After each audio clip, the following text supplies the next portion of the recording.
As course creators, we spend a lot of time creating courses and content, but we don't always think about how those courses and content are working.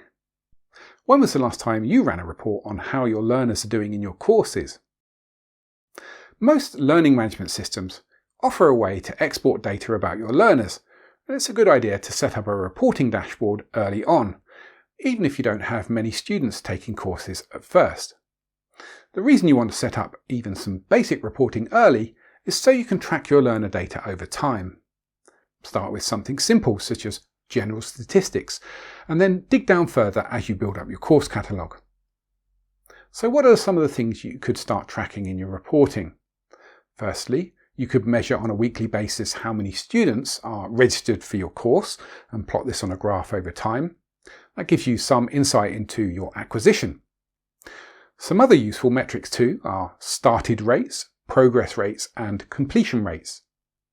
Started rate is the number of users who have taken at least one lesson in your course divided by the total number of students registered for your course. If you've recently launched your course with a marketing push and have seen a spike in sign-ups, the started rate can help you measure how many of your sign-ups are actually using your material.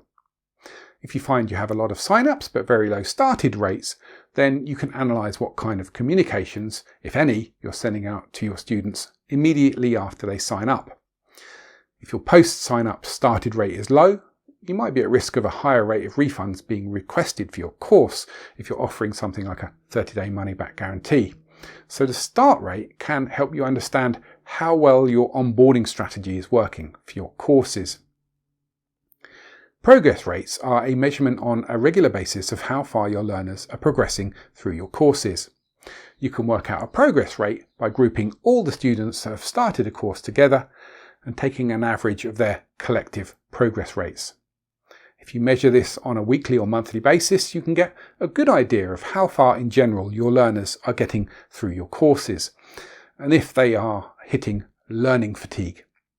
This can help inform you whether your courses may be too long, for example.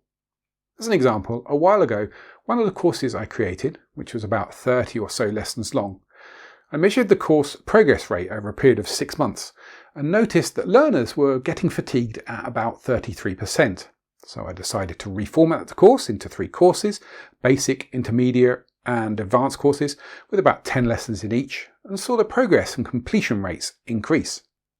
This helped the learner get rewarded with a certificate earlier in the course. They felt less overwhelmed, and it created milestones for them that they felt were achievable. I added emails to the end of the courses that guided the learner to take the next course, so they were taken through the entire training, just with a whole different experience. It was like climbing 3 small hills rather than 1 big mountain. And so to completion rates. The fact of the matter is that not everyone is going to complete your course. Some students, when they get into the course, may feel that despite your best efforts to enthuse them, the subject just isn't for them.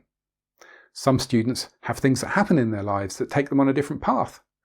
However, the more students that complete your courses, the more students you have that will be hungry to keep learning with you and take a new course with you.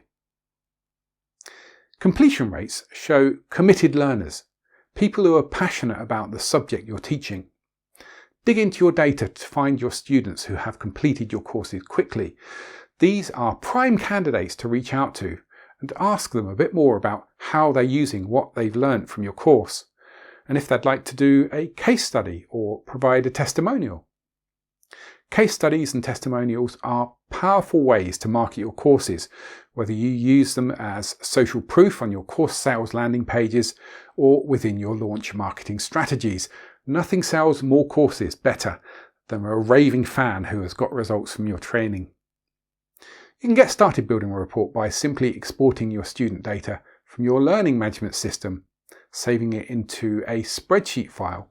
Most LMSs allow you to export your data file to a CSV file, and my top tip is to import it into Google Sheets, which is free if you have a Google account, and from there you can start playing about with the data and set up some calculations and totals, and set up some KPIs for your courses, like the ones I've mentioned.